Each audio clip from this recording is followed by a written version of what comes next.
Di akhirat nanti disidang dia. Ditanya, kamu kenal siapa Tuhanmu? Tidak. Kamu tahu siapa nabimu? Tidak. Kitab sucimu apa? Tidak tahu. Kiblatmu di mana? Tidak ada. Kamu sholat? Tidak pernah. Kamu puasa? Tidak pernah. Wah, kalau begitu kamu rusak sekali. Kamu neraka. Anak ini mengajukan protes. Saya menuntut keadilan. Benar saya tidak kenal siapa Tuhan saya. Saya tidak tahu apa kitab suci saya. Saya tidak pernah mendirikan sholat. Tidak pernah melaksanakan puasa. Pendeknya tidak ibadah dan tidak iman. Tapi semua itu terjadi. Sebab-sebabnya tidak lain karena orang tua saya tidak pernah mendidik dan mengajarkan saya. Assalamualaikum warahmatullahi wabarakatuh. Waalaikumsalam warahmatullahi wabarakatuh. Bismillahirrahmanirrahim. Alhamdulillahi rabbil alamin. والعاقبة للمتقين ولا عدوان إلا على الظالمين والصلاة والسلام على أشرف الأنبياء والمرسلين سيدنا ومولانا محمد وعلى آله وأصحابه المجاهدين الطاهرين أما بعد.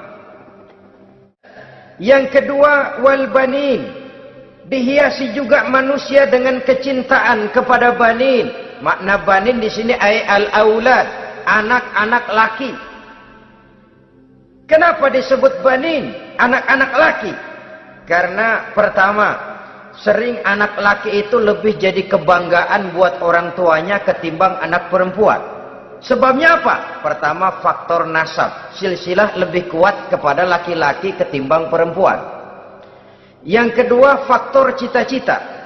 Orang tua kalau punya anak laki-laki, cita-citanya panjang. Nak, kau nanti jadi dokter ya.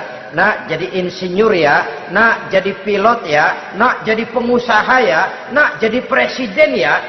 Tapi kalau dia punya anak perempuan, paling, ya nak, mudah-mudahan nanti kamu dapat jodoh orang baik, nak. Dapat jodoh orang soleh. Saudara-saudara, yang ketiga, anak perempuan itu kalau sudah berkeluarga biasanya pindah kepada lingkungan keluarga lain, sehingga orang berkata punya anak perempuan banyak sebenarnya seperti agen. Artinya ada yang mau bawa, kan begitu. Ada yang minta ambil. Ada yang berminat, buntel. Paling dia nengokin orang tuanya ya lebaran. Ya syukur kalau sebulan sekali atau seminggu sekali. Tapi minimnya kan lebaran. Dengan demikian dari garis nasab ini lebih kuat al-banin ketimbang al-banat.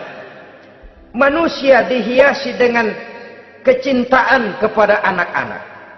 Sering karena terlalu cinta kepada anak, kita menjerumuskan anak. Terlalu sayang kepada anak, segala maunya kita perturutkan tanpa kendali dan kendala. Akhirnya sifat yang demikian itu malah mendorong anak untuk manja, tidak percaya kepada kemampuan yang dimilikinya, selalu mengandalkan kepada kebesaran, kemampuan daripada orang-orang yang dibanggakannya itu. Dan dalam kondisi demikian, kedewasaan dan tanggung jawabnya akan lambat berkembang. Maka Allah Subhanahu wa ta'ala memperingatkan bahwa harta dan anak bisa menjadi fitnah. Dalam ayat lain Allah juga memperingatkan, ya ayyuhalladzina amanu la tulhikum amwalukum wa auladukum an dzikrillah. Wahai orang-orang yang beriman, jangan sampai hartamu dan anak-anakmu memalingkan kamu daripada mengingat Allah. Jangan sampai kesibukanmu kepada anak dan harta benda menyebabkan kamu sampai lupa mengingat Allah Subhanahu wa ta'ala. Berapa banyak manusia yang tenggelam dengan melupakan Allah, jauh dari agama, jauh dari tuntunan syariat, oleh karena disibukkan oleh persoalan anak dan persoalan harta benda. Maka satu-satunya jalan Jikalau kita tidak ingin anak kita sampai memalingkan kita daripada mengingat Allah, nilai-nilai keimanan harus ditanamkan kepada mereka sedini mungkin. Dengan bekal ini, maka mereka, anak-anak kita, insya Allah tidak akan membuat kita orang-orang tua ini berpaling daripada mengingat Allah, berpaling daripada kehidupan beragama. Memang karena anaklah kita orang tua peras keringat banting tulang, pergi pagi pulang sore cari nafkah. Karena anaklah kita orang tua, kepala jadi kaki, kaki jadi kepala. Asal mereka bisa menikmati hari depan yang lebih baik dari yang kita nikmati sekarang ini. Tapi berapa banyak juga orang-orang tua yang tidak sadar akan amanah berupa anak ini. Mereka lalai, mereka bersikap masa bodoh, padahal tidak akan ada yang tidak dipertanggungjawabkan di hadapan Allah Subhanahu wa Ta'ala. Orang tua bisa mendapat pensiunan pahala kalau anaknya tumbuh menjadi anak yang soleh. Tetapi orang tua pun bisa saja masuk neraka karena anaknya menjadi anak yang kurang ajar dan orang tuanya sama sekali tidak pernah memberikan pendidikan yang sebagaimana mestinya. Saudara-saudara kaum muslimin rahimakumullah, kita tentu berharap memperoleh pensiunan pahala dan bukan mendapat tambahan dosa dari kekurang ajaran anak-anak kita akibat kita sebagai orang tuanya tidak pernah mau mendidik mereka. Dalam hadis ada diriwayatkan, ada anak kurang ajar, sembahyang tidak, puasa ibadah tidak, kenal Allah tidak, beriman pun tidak, dosa kelewat banyak, kejahatan berkarat. Di akhirat nanti disidang dia, ditanya, kamu kenal siapa Tuhanmu? Tidak. Kamu tahu siapa nabimu? Tidak. Kitab sucimu apa? Tidak tahu. Kiblatmu di mana? Tidak ada. Kamu sholat? Tidak pernah. Kamu puasa? Tidak pernah. Wah, kalau begitu kamu rusak sekali, kamu neraka. Anak ini mengajukan protes. Saya menuntut keadilan. Benar saya tidak kenal siapa Tuhan saya. Saya tidak tahu apa kitab suci saya. Saya tidak pernah mendirikan sholat. Tidak pernah melaksanakan puasa. Pendeknya tidak ibadah dan tidak iman. Tapi semua itu terjadi. Sebab-sebabnya tidak lain karena orang tua saya tidak pernah mendidik dan mengajarkan saya. Orang tua saya tidak pernah mengarahkan saya ke jalan itu. Sampailah saya seperti keadaan yang sekarang ini. Orang tua saya enak-enakan ngaji, saya teler diantepin aja. Orang tua saya memegang kitab, saya megang botol. Dia tahu, dia diam saja. Dia tahu dan dia tidak memberikan peringatan. Karena orang tua saya lah, maka saya jadi seperti sekarang ini. Kalau saya harus masuk ke dalam neraka, saya menuntut keadilan agar orang tua saya juga ikut bersama saya gabung ke dalam neraka. Orang tuanya yang baik-baik dipanggil, sudah mau berangkat ke surga nih orang tua, dipanggil, "Ntar dulu mas, ini dulu." Mau kemana, gancang banget? Surga pak, nanti dulu urusan belum beres. Ini benar anakmu ini? Dilihat anaknya, iya anak saya ini. Waktu di dunia nggak pernah diajarin ngaji, nggak pernah. Sampai dia nggak kenal Tuhannya, nggak kenal nabinya, nggak kenal kiblatnya, nggak kenal kitabnya. Iya.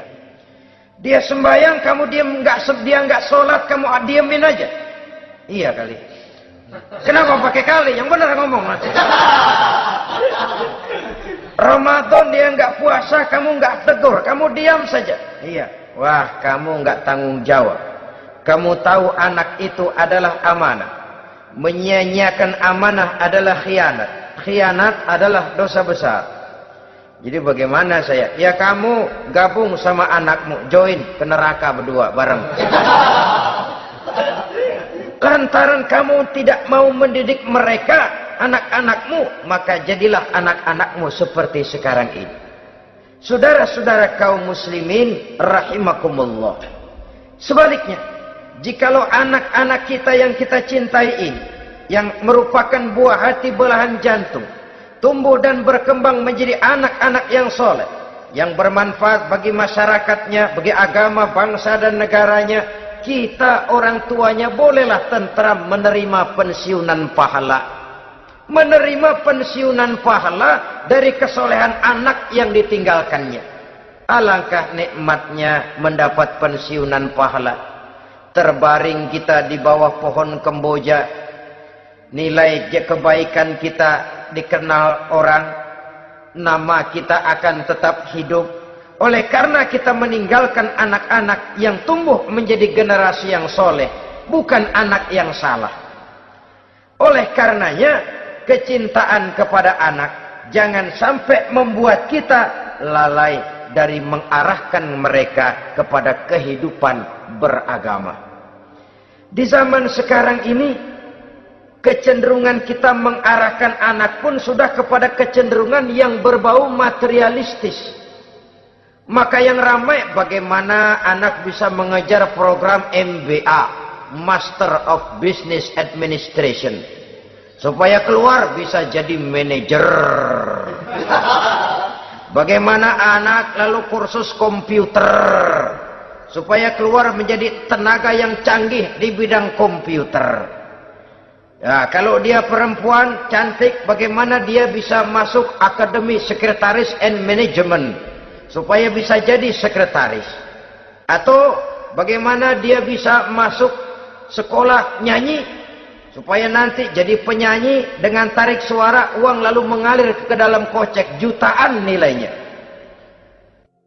Maka yang ramai pun hal-hal yang semacam itu. Dalam pada itu, pengajian, kursus-kursus keagamaan, studi-studi klub yang membicarakan masalah-masalah agama, ramainya kadang-kadang kalau bulan Ramadan, dianggap training center. Ya lumayan, daripada tidak sama sekali mah lumayan. Tapi dengan demikian ini kan merupakan bagian terpokok dari kehidupan manusia. Alangkah idealnya jika dia mengantongi gelar MBA, Master of Business Administration, tapi punya nilai iman yang tangguh, ahli komputer tapi punya keyakinan beragama yang mantap. Saudara-saudara kaum muslimin rahimakumullah, kecintaan kepada anak-anak sering mendorong seseorang untuk menimbulkan sifat nepotisme. Segalanya serba garis keturunan. Sejak ia jalur birokrasi sampai ke dalam kehidupan sehari-hari, nepotisme ini bisa terlihat.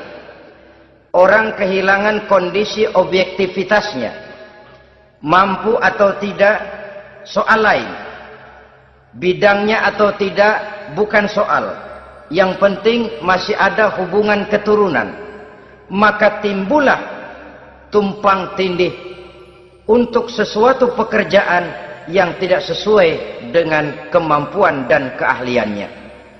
Di desa-desa kita melihat masjid, ketua masjid bapaknya, bendahara anaknya, sekretaris mantunya, Bilal besannya, kulbeduk engkongnya. Pokoknya asal masih ada garis keturunan, masuk, tidak minggir. Ini pada akhirnya kurang menciptakan pemerataan kesempatan. Iyalah kalau profesinya, tapi kan jarang yang demikian itu. Kita boleh cinta kepada anak-anak kita, tapi jangan lalu mempergunakan posisi yang kebetulan kita gunakan untuk menempatkan anak-anak kita lebih dari kemampuan yang mereka miliki. Nepotisme yang lahir.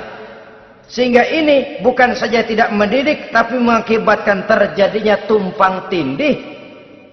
Tidak lagi berprinsip the right man on the right job, bahwa orang harus ditempatkan sesuai dengan keahliannya, tapi kita sudah berpikir subjektif, ahli atau tidak ahli, asal masih berbau keturunan, ayo silahkan. Nepotisme yang akan lahir. Oleh karenanya, mencintai anak adalah sesuatu yang merupakan perhiasan di dalam kehidupan. Wajar, tetapi harus kita menempatkannya sesuai dengan semestinya.